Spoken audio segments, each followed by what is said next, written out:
Amir Ferry, qui est donc présent avec nous dans un studio juste à côté. Bonjour. Yaorana, bonjour, très heureux d'être parmi vous.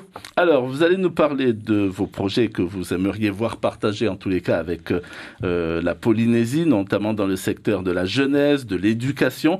Mais tout d'abord, alors, quelques éléments de repère pour que les auditeurs arrivent un peu à vous situer. Vous êtes tunisien, vous avez 16 ans et vous êtes ce que l'on peut appeler une tête bien pleine. Vous parlez 7 langues. J'ai lu quelque part que vous attaquez vous attaquez à la langue russe. Vous êtes auteur de 5 ouvrages, vous êtes lauréat de 27 prix littéraires à travers le monde. Votre bac, vous le décrochez à 15 ans à Paris au lycée Henri IV, avec mention très bien. Tout en préparant votre bac, vous avez eu le temps d'écrire un 3e livre, Harcèlement, les journées mouvementées d'un écolier. On en reparlera. Alors, vous voyagez aussi à travers le monde pour défendre haut et fort la francophonie, comme lors du dernier sommet à Erevan ou lors de récents voyages à Tunis, à Beyrouth, à Los Angeles. Alors, excusez-moi, mais qu'est-ce que vous voulez faire comme métier ? Alors, je voudrais faire médecine, c'est pourquoi actuellement je suis inscrit à l'université René Descartes à Paris.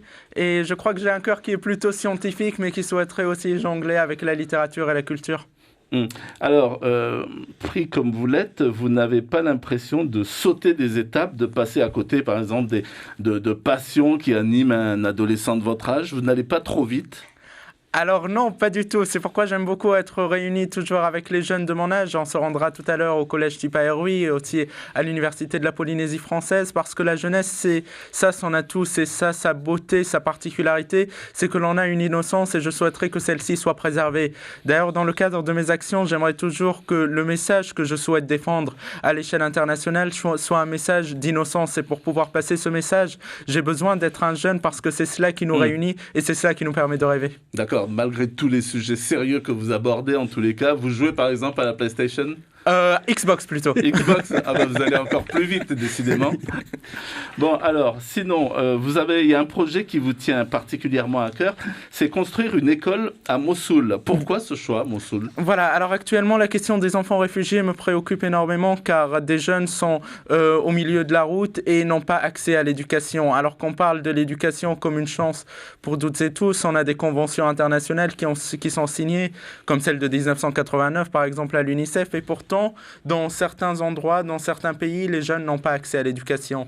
Et l'éducation est une réelle chance et c'est elle qui permet de gravir les échelons du monde interculturel et de pouvoir réaliser ses rêves. Aujourd'hui, si on donnait la chance à tous les jeunes d'avoir accès à l'éducation, je suis sûr qu'ils réaliseraient l'impossible. Parce qu'on a un proverbe en tunisien, on dit « Al-Mustahil Maouchtoun », c'est ce qui veut dire « l'impossible n'est pas tunisien » et je crois que l'impossible n'existe pas. Mais il doit y avoir l'éducation, il doit y avoir l'accès à la culture. Moi, j'aurais pas pu arriver, par exemple, aujourd'hui à avoir mon bac mention très bien ou être en médecine si j'avais pas eu accès à l'éducation. Et je ne souhaiterais pas que dans certaines régions du monde, sous prétexte de guerre, de conflits, de pauvreté ou bien parce que les régions sont défavorisées, que l'on n'ait pas accès à l'éducation.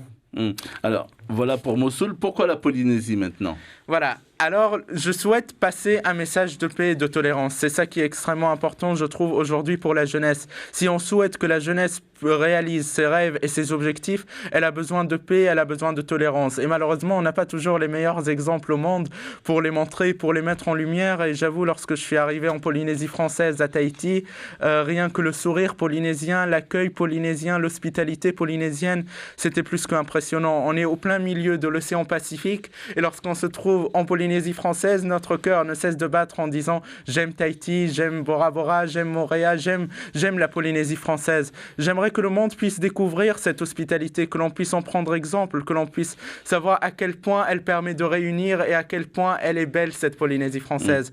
Alors, au-delà de la paix et de l'amour, du peace and love, comme on dit, vous aimeriez partager quoi concrètement avec les jeunes ici en Polynésie ? Voilà, alors comme projet officiel que j'ai présenté hier à monsieur le vice-président de la Polynésie française, ainsi que madame la ministre de l'Éducation et monsieur le ministre de la Culture, de la Jeunesse et des Sports, serait de profiter de la Polynésie française pour en faire un axe à l'échelle de l'océan Pacifique et à l'échelle internationale. Nous avons la journée du 21 mai qui est la journée de l'interculturalité et de la diversité diversité culturelle, aussi du dialogue pour le développement. Je souhaiterais aujourd'hui que la jeunesse puisse s'exprimer directement devant les personnes qui ont le pouvoir de changer les choses et devant les chefs d'État et gouvernement. J'ai eu la chance, la première fois à l'âge de 4 ans, de pouvoir être reçu par le ministre des Affaires étrangères irakien et je lui avais parlé de la situation extrêmement difficile que nous avions en Irak à cause des guerres, à cause des conflits. Alors aujourd'hui, j'ai compris que si nous, en tant que jeunes, on avait la possibilité de porter notre voix devant les responsables, ça permettrait de changer énormément de choses.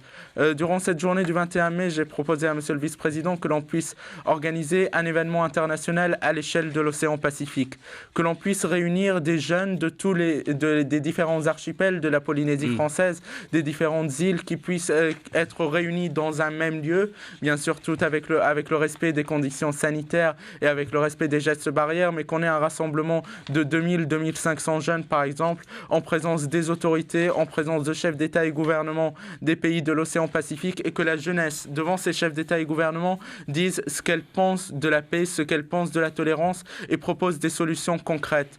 Moi, j'ai pu apporter une solution comme l'établissement scolaire que je défends actuellement à Mossoul, en Irak, qui est le premier du genre, mais tout jeune peut apporter quelque chose. Donc si nous, on nous donne la possibilité de s'exprimer et de parler dans un événement qui serait plongé dans le milieu de l'éducation et de la culture, je pense que le message sera très fort. Alors c'est presque un message en même temps politique que vous formulez. D'ailleurs, vous aviez accompagné le président de la République, Emmanuel Macron, à un sommet de la francophonie. La politique, vous voulez en faire ? Alors non, pas du tout. Et d'ailleurs, je voudrais absolument pas prendre n'importe quel parti en fait comme objectif ou quoi que ce soit. Lorsque j'ai accompagné Monsieur le Président de la République française, c'était vraiment dans le cadre du sommet international de la francophonie, et c'était dans le cadre de la francophonie. Pourquoi ? Parce qu'elle permet de réunir 88 pays et nations différentes, avec des valeurs différentes, des cultures différentes. Je ne souhaiterais pas défendre uniquement une seule langue. C'est pourquoi d'ailleurs j'ai souhaité apprendre cette langue et actuellement commencer le russe. Là actuellement je suis ambassadeur de l'Organisation arabe pour l'éducation, la culture et les sciences. On doit profiter de chaque langue comme un atout permettant de lier les continents, permettant de rassembler. On a actuellement beaucoup ce problème entre choisir parmi quelle langue apprendre parmi la langue française, la langue anglaise, d'autres langues aussi qui progressent, le chinois. Je pense que la vraie question qu'il faudrait se poser, quelle langue faudrait-il apprendre pour pouvoir communiquer avec le plus de personnes au monde ? Quelle langue faudrait-il apprendre pour pouvoir permettre de briser les frontières et de briser les continents ? Beaucoup de frontières nous séparent, le Covid-19 nous sépare encore plus. J'aurais tellement aimé pouvoir être face à vous en fait à la radio. Malheureusement, les conditions sanitaires ne le permettent pas. Il faudrait quand même que l'on trouve d'autres moyens pour pouvoir se réunir et pour pouvoir vivre comme on le vit très bien en Polynésie. Alors, je faisais allusion tout à l'heure à votre ouvrage qui a pour titre Harcèlement, les journées mouvementées d'un écolier. C'est le livre le plus lu actuellement en Tunisie. C'est un peu de votre histoire que l'on retrouve à l'intérieur ? Oui, alors c'est cet ouvrage, si vous voyez, la couverture peut paraître un tout petit peu, je sais pas, triste, mais je crois qu'il faudrait dire la réalité des choses. Le harcèlement scolaire peut détruire des millions de personnes, peut détruire des jeunes, peut détruire la vie des enfants. Parce que le harcèlement, ça apparaît lors d'une étape qui est extrêmement sensible. L'étape de l'enfance, lorsqu'on est jeune, lorsqu'on est enfant, tout ce qu'on vit, on le prend à cœur. Il suffit qu'il y ait un petit mot qui blesse, un petit mot que l'autre, la personne qui le prononce, ne sait pas la gravité, mais ça peut créer beaucoup de dégâts en réalité chez l'enfant. Et surtout, ce sentiment que c'est de notre faute que l'on soit harcelé, c'est de notre faute que l'on soit victime. Je suis passé par là, j'ai eu la chance de dépasser cette situation lorsque j'ai publié mon premier livre à l'âge de 12 ans et que j'ai commencé à participer aux prix internationaux. Mais il y a beaucoup de jeunes de mon âge qui ne réussissent pas à dépasser cette situation. Et c'est pourquoi j'aime pouvoir les rencontrer, discuter avec eux directement et leur dire comment moi j'ai vécu ça.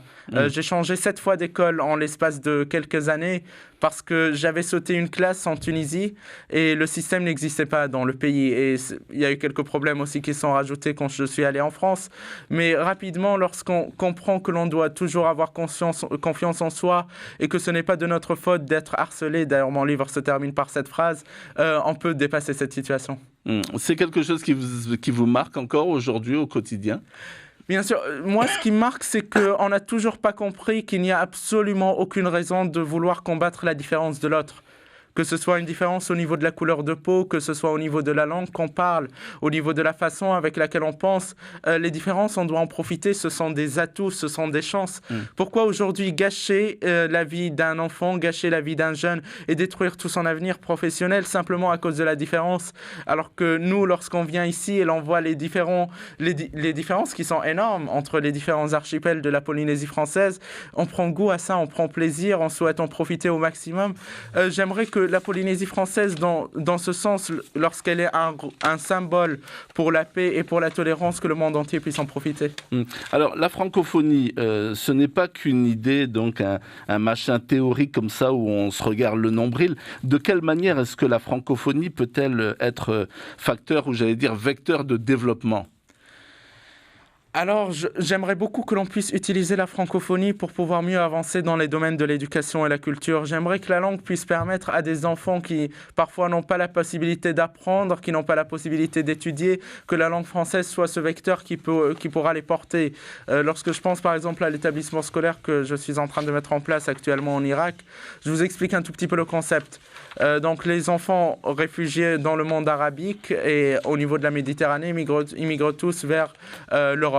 Voilà, vers les pays membres de l'Union européenne pour la plupart, la majorité, et traversent la Méditerranée. On a des rêves qui partent, des rêves qui s'envolent. Si on leur donne la possibilité d'avoir un baccalauréat qui soit reconnu à l'échelle internationale en leur évitant le déplacement, ça permettra peut-être d'éviter toutes ces vies qui sont perdues, premièrement au cours de ces déplacements, mais aussi tous ces espoirs qui sont perdus. Si on utilise la langue française pour leur permettre d'apprendre, d'étudier, de passer un baccalauréat français qui soit reconnu à l'échelle internationale, là, on pourra vraiment en profiter. Si c'est en anglais, c'est la même chose. Si c'est en arabe, c'est la même chose, mais autant profiter de la langue. Vous allez vous rendre dans les îles, si ce n'est pas déjà fait ? Oui, bien sûr. Alors, je viens d'arriver de Rangiroa dans l'archipel des Tuaomotu, mais aussi on a visité bien sûr Bora Bora et Moorea. J'ai beaucoup aimé la nature sauvage à Moorea parce que ce que j'aime, à part le lagon et à part les poissons qui sont juste extraordinaires, même si je ne suis pas très copain, par exemple, avec le poisson baliste, le tiger fish. Mais sinon, ce que j'adore, c'est le côté nature luxuriante, le côté hospitalité polynésienne et le côté des valeurs et des principes que l'on a su préserver ici en Polynésie. Dans le monde entier, on fait la course pour l'intelligence artificielle, pour les moyens numériques, pour le développement. Ici, on sent ce dépaysement par rapport aux pays de l'Europe. Et si j'avais le choix, j'aimerais faire médecine ici, en fait. Voilà, pourquoi pas. J'aimerais beaucoup. Non, mais franchement, quand je suis arrivé ici, rien qu'en arrivant à l'aéroport de Faa'a, on est tout de suite dans une atmosphère qui est juste extraordinaire, sublime et magnifique. D'accord, donc vous allez rester un peu plus longtemps alors peut-être. Amir Ferry, on va peut-être donc terminer par là, rappeler quels sont les rendez-vous que vous allez ou que vous allez prendre ici donc avec justement tout ce milieu de la jeunesse.